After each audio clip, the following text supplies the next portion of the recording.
You know, after seeing this movie, I can say pretty confidently that I'm glad I don't have a group of friends like this. Unfriended tells the story of a group of friends on a Skype conference call experiencing mysterious things happening on their computers on the day of their dead friend's anniversary.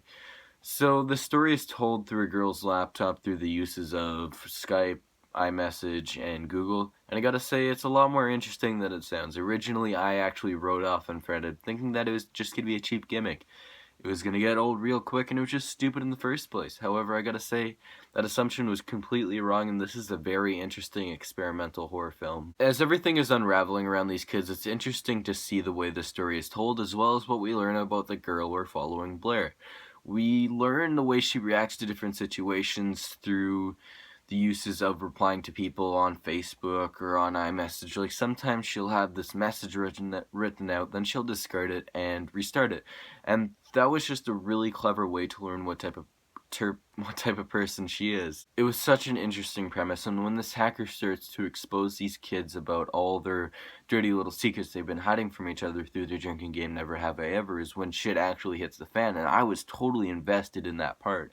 It honestly came off kind of like a psychological thriller through those scenes, and it was really interesting, and I was totally invested in what was going on. And we learned that all of them are not the best people. Now, this is a very short movie with only an 83-minute runtime, and I gotta say, I was never bored through it. And I wouldn't exactly call this movie riveting, as it's not the best film ever made. However, it is really good, and I think a big reason why I enjoyed myself so much is how realistic it felt. I mean, all the social media sites used are the real thing, and the tabs on Blair's computer plausible seem like a plausible thing that a teenage girl at that age would search up. And it was just the little details the creators put into this film to make it seem like it's real. And I really got to commend the film for doing that. I get this movie may not be for everybody. I'm pretty sure a large chunk of people would write this movie off as I did and just think of it as a cheap gimmick and a cheap way to make a movie. However, I gotta say I really enjoyed this film, and I was so intrigued with what was going on, and I enjoyed the psychological aspect the second act had to offer.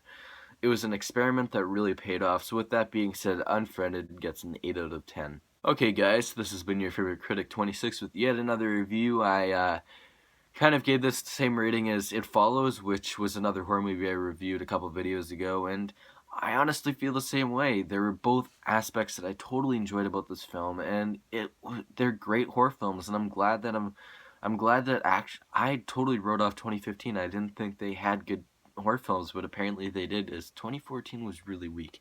Anyways, guys, yeah, so my next movie review will either be of Hotel Transylvania, Goosebumps, or The Walk, or The Visit. I don't know, but just look out for it sometime soon, probably in the next day or so. And yeah, so if you enjoyed this review, please smack that like button as always. Share it to your friends and subscribe. And yeah, see you guys next time. Bye. Peace. Bye.